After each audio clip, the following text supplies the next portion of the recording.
I thought it was appropriate to bring on Jeanne Catherine Gray to speak to us about what we can do when we find ourselves in such close quarters and perhaps what we can do to address the cabin fever that we may be experiencing. Jeanne is a PhD candidate. She's the executive director of 3PRC. She also has an extensive background in mediation, as well as 7 years of private practice experience before she recently made the shift to become a full-time researcher. Let's hear what Jeanne has to say on the subject. You are listening to What We Should Have Learned in School. So, Jeanne, one of the things I wanted to talk about today is I've been hearing from my clients that maybe they're joking or not so jokingly saying, my spouse is driving me crazy. And I know you are home currently with two children that are being homeschooled now, and you have your husband there as well. So, I figured that you could really speak to this. Since we're in such close quarters, is there anything you'd recommend for folks with that whole notion of maybe trying to get through this still married or not driving each other crazy, basically? Hmm. Well, it is a really good point, Amy. In fact, the statistics show that divorce rates go up after people shelter in place. So this is an issue for a lot of families where you are living together, you are in close quarters, and the conflict ends up going up instead of down. And fundamentally, what a lot of families don't realize, and they didn't realize this before sheltering in place, or whether that's an executive order or a local ordinance, no matter what the situation is, or you're just keeping your family safe. Um, that situation emphasizes the way that we think about problems and conflict. So typically, people think problems come from other people. So when I'm upset and I'm feeling angry or hurt, I might blame my partner, my husband, my kids for the way that I'm feeling. Now, I'm not saying that we don't have situations that aren't intolerable in some ways, right? Certainly one of the problems with sheltering in place for families experiencing physical, mental violence and abuse is that that a concentration of time together can increase those activities. Fundamentally, though, the way we experience those things comes from inside of us. Nobody can put feelings into us. So there's a great variance in how we react and respond to situations that are similar across different circumstances. So, for example, if somebody were to threaten me physically, and that's happened to me, my response is pretty tempered in terms of like calm and responsive instead of reactive. And I'm big on placing boundaries. So it's not okay to threaten me, and we're not going to go forward until you stop. Right? Yeah. Now, somebody else, they might be quite scared and reactive, and they might immediately lash out or innocently take more abuse than would necessarily be required. And we just don't always think about our emotional situations in this way. We tend to think about them as if they're always outside in, and not about what's happening within me that I have some choice about and I have some control over that can help me navigate some really complex and challenging logistical situations, or even threatening situations. So whether you're a family dealing with something that extreme, or you're a family dealing with the day-to-day sort of annoyances, this thinking is actually the same. And I think this piece we really miss out on in the field of psychology.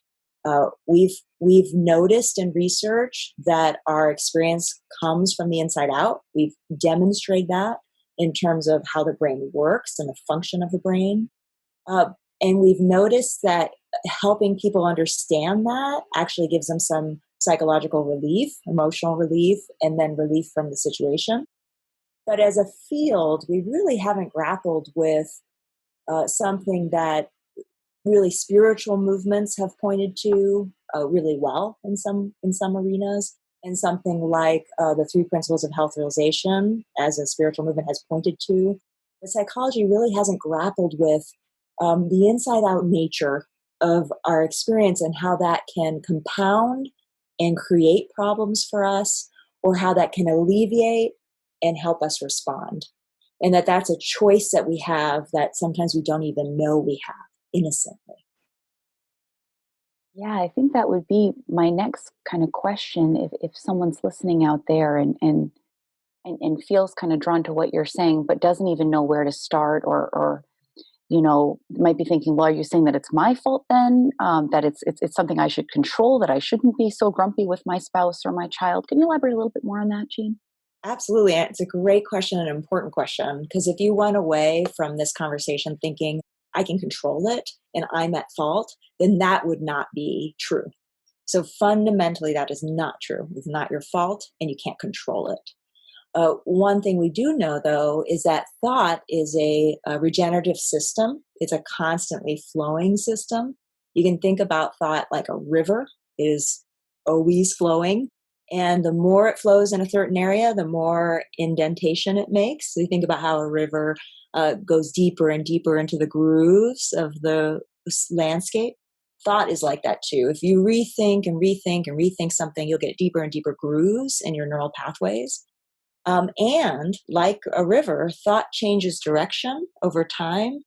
Thought can be expansive, it can be contractive, right? So we have an experience as human beings.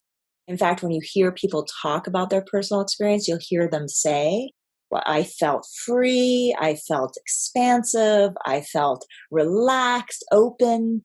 Or you'll hear them say, I felt contracted, I felt um, constrained, I felt um, boxed in, right? Those are two different ways of describing our experience of thought, which is this river. And so you wouldn't try to control a river drop by drop, just like you wouldn't try to control thought drop by drop. It makes no sense. And yet, you can guide a river, right? You can lay attention to certain parts of the river to create more homeostasis, to create more well-being in the river, more health, right? So we can do that with thought. We can pay attention to and cultivate. And the simplest way to cultivate, and sort of like what do I do, is to undo. And this is the most difficult thing for human beings. Human beings are incredible action potentials. We love to accomplish tasks. We love to accomplish goals, especially Westerners in our culture, that's highly prized. So there's a real dilemma sometimes when people listen to this conversation where they're like, okay, now how do I fly it? What do I do? And the first step is typically recognizing that you can't do in that way, that no amount of sort of meditation or maybe even prayer, I mean, there's a number of ways people cultivate thought, um, does that for you in a very specific, pinpointed way that will free you. And yet, we find that people who are open to it, who are curious about, who are reflective, and have some sense of self assessment about what's going on, can see the process in play and can reserve for a moment or hold back for a moment or undo what they normally do, how they normally react. And then, of course, this gives you new neural pathways, right? It has new branches in the river, which allow you to cultivate a different experience. So it's this subtle thing, like, yes, you get to participate, but no, you're not in control. And that's probably the insight that's most needed in any relationship, including our families. Yes. Since we have such a short time today, would there be a certain resource or resources that you would guide listeners to for maybe wanting to explore more of what you're saying today? Yeah, so I do encourage people to check out the Three Principles of Health Realization movement. 3PGC is a practitioner organization, but the webinars are accessible for all people. So you can just click on the link under 3PGC webinars. And they have regular webinars, so you can get weekly or monthly. Amy Leo is an incredible resource, especially for those relationship oriented questions. I highly recommend you and your site. And there's a myriad of resources out there. One of the things you can do is read, watch videos, and generally become interested and intrigued in how your humanness works. That's really, once people become a little bit interested in that, it can have a compounding positive impact on your life behavior and goals and choices and your relationships. So I highly recommend taking that approach to your well-being. Oh, that's wonderful. Thank you, Jean. Thank you. It's also bringing up this notion of maybe a couple more specific examples, because one thing that I've really seen through this current situation is how people have a completely different experience of what's going on. And sometimes I can see that even logistics dealing to the pandemic can cause some issues within the family, whether one family member insists on still going out to uh, go to the post office or something like that. Or I had one of our longtime clients, they're 84 and 85, and it's getting really hard to keep the husband still in the house, even though their kids are bringing them groceries. Can you speak to that? How can we support one another in keeping each other safe versus kind of just getting angry at each other? Because it seems like that doesn't really will work too well, because people will rebel a little bit, or they're just in an angry feeling for days on end. Yeah. Well, I do know about this. My husband regularly was like, "Oh, I have to run to the hardware store to pick up this one item," or, "Oh, we're out of ABC, right? Whatever it is. So I'm going to make a stop." And in fact, before this pandemic, we shopped at quite a few stores. So to get our grocery list, even. So then we had to make choices about, well, where are we going to shop? And one of the things that had to happen for us is we had to sit down and really listen to each other. And I think fundamentally, as a mediator and as somebody who works in family conflict, this is the key ingredient that is missing in family dynamics. It's listening. And I know that most families are like, well, I do listen, and like they're a broken record. Yeah. But the bottom line is, if you are saying that to yourself about your spouse, about your kids, then I can assure you from years and years of experience that you have stopped listening. And it's Mm, been a long time since you got quiet enough inside to really hear what somebody else has to say. So, the number one thing I would recommend is, if you're dealing with feelings of anger for hours and hours, days and days, weeks and weeks, months and months, uh, that you're missing this component. mm, And you may need to start listening just to yourself. So you can do that by journaling, not to reinforce your story, but to just pay attention to, oh, what's happening to me? Oh, I feel that way. Oh, what am I thinking? Oh, I think that way. And to encourage you to do it in a reflective state. So rather than a angry state, oh, I hate that guy, he's such a jerk, blah blah blah blah.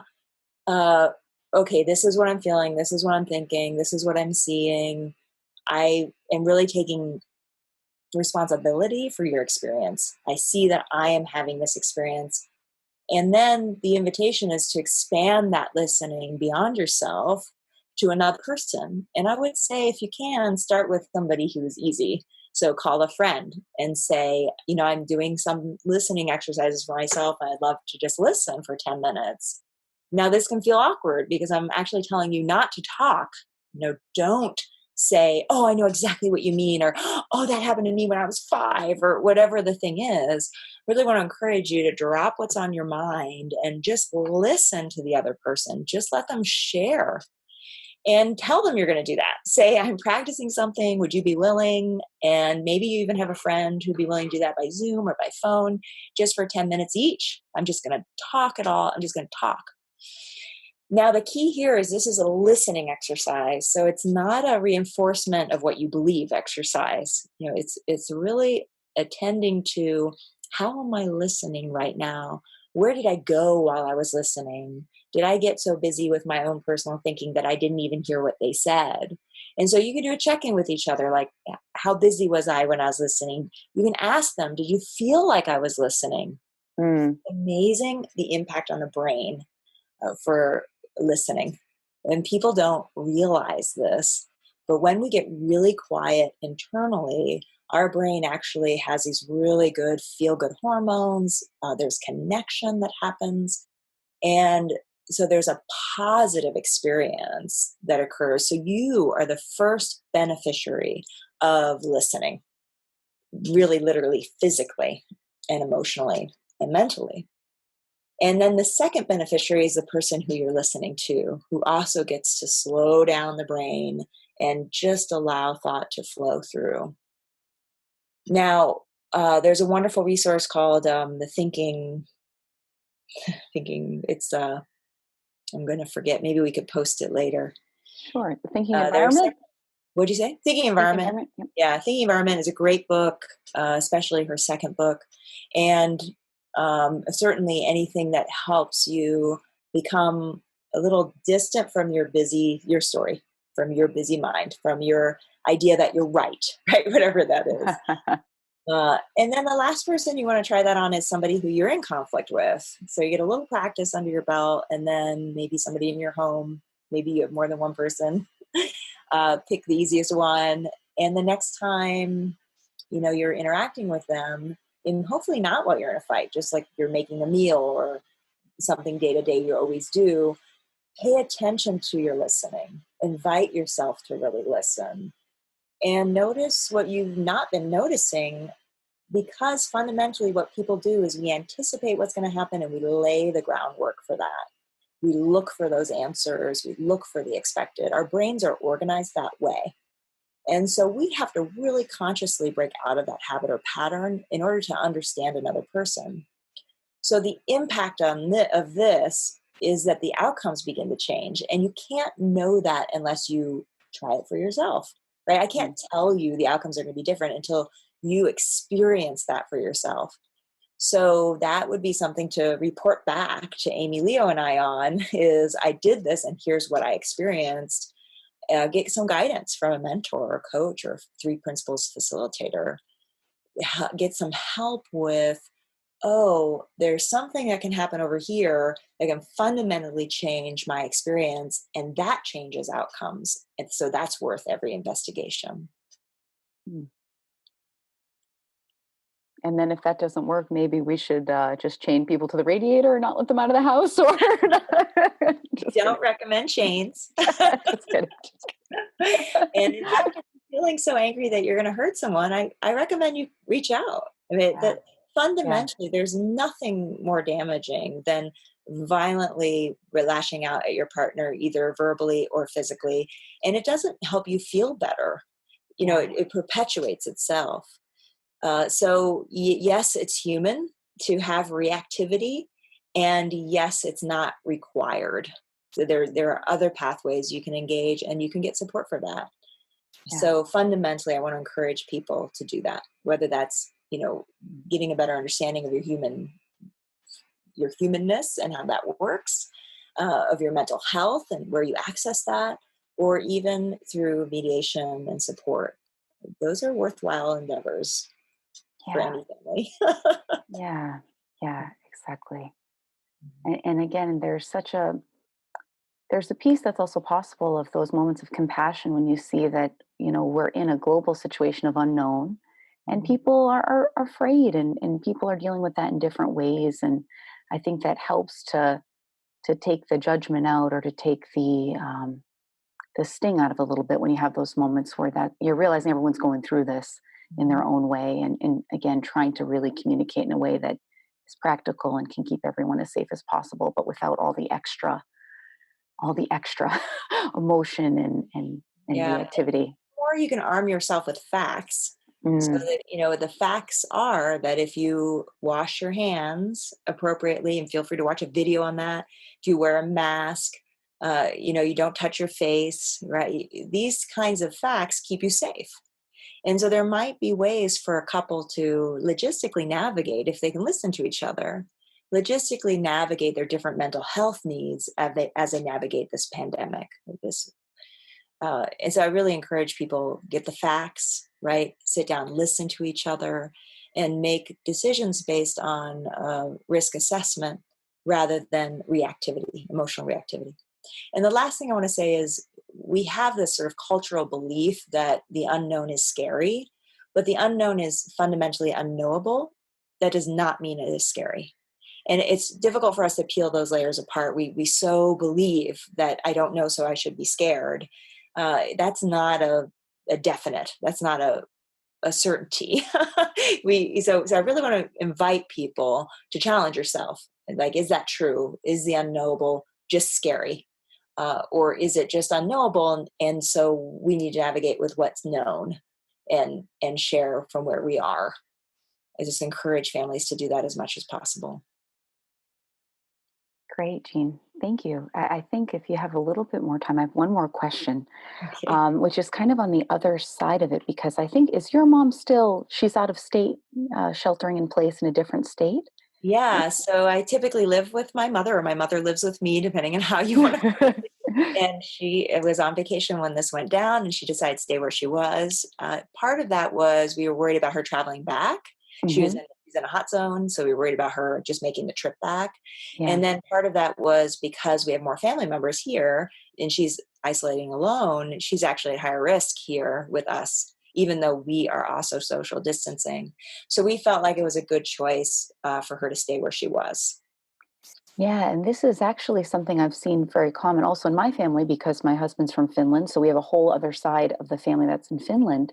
And so, can you speak to maybe dealing with the worry, the natural worry, or the care of being separated from a loved one during this time? And then, if they are self isolating, maybe speak to loneliness, and then we'll wrap it up for today. Yeah. Well, I mean, human beings are fundamentally connectors. We actually, as infants, we would die without physical, emotional connection. So we need physical touch. It's an important part of our lives. This is a really good time if you're an isolated older person to get a pet. And there are SPCAs in the United States that offer companionship with a pet and even fostering, and will take the pet back if you're older and you're worried about sort of passing away. So I want to encourage you to put things in place like a pet. Or the other thing is to set up Zoom calls, to set up. Some people have done a really good job of choosing another person to social distance with. I actually have a friend who meets with me every day, and we go for a hike about an hour. We actually don't come close to each other. We stay 8 feet apart in order to contribute to that social distancing and sort of extra security. But we're both doing social distancing in our separate homes. So there's a lot of benefit to us just seeing each other, having those conversations. And so I encourage older people to make choices like that. You have to, it's a risk assessment. What is the risk, and what is the risk to my mental health versus my physical health? Those are sometimes different things. And so we have to balance them. The bottom line is, none of us get out of life alive in the end. Like, we all are going to pass away. And so we want that life to be a quality of life, and we want that life to be safe in certain ways and healthy. And so ways that we can navigate that, think logistically, what's the best way for me to get the kinds of support I need? Um, and if you social isolate without any kind of support or connection, you run the risk of sort of growing the other extreme. You run the risk of not really seeing any benefits to that mentally, seeing only detriments to that. Unless, I guess, you have just naturally are someone who self isolates. But most people do need some kind of connection. So I just encourage families to talk about that, to consider that. I definitely encourage older people with grandchildren not to visit grandchildren, because grandchildren are likely to be asymptomatic and have the virus. But if you're in a situation where the whole family can isolate, certainly that could work. And so again, it's a risk assessment, figuring out what everybody in the family needs and how to keep everybody safe. Is that helpful, Amy? Yeah, I think so. I've just seen, again, a lot of families, in my experience, are being separated. And I know a lot of folks can't see their kids and they're sad about it, but, they're making sure they're talking on the phone, every day. I know also Skype is being used often too, which is great. Video conference. We video conference our Finnish grandmother, which is lovely. She's 83 and savvy as ever with technology. So it's Well, and awesome. I do So think that's the biggest obstacle for a lot of older people. Some older people yeah. don't have any technology savvy, and Yeah. it's difficult to bring in someone right now to help with that. So, if you know someone who's older who's self isolating, if you can give them some direction, by phone on how to use some of these mediums, it would be super helpful. To Yeah. really encourage people to reach out to older people in the community and get them on social media, get them on some kind of way to talk visually. My mom did have help with that. She didn't have a camera where she was, and she didn't know how to set it up. So she did end up bringing in a computer person who had also been self-isolating, right? It's like a risk assessment who was Yeah. able to set that up because she needs that going forward. And the truth is, we don't know how long this is going to last. So we, need to consider the longevity of such a situation for our older population, especially. Yeah. Great. Mm. Well, Great. thank you, Amy. It's such a pleasure to see you and talk to you, of course, especially during this Mhm. pandemic. And I really want to encourage people. I think sometimes we forget there are people out there who are available. And when we feel bad or are feeling low or mentally unhealthy, caught up, we tend to think that's a situation forever. So I just want to encourage you that that's a changing state. There is nothing about negative feelings that persist forever. Even for clinically depressed people, they change.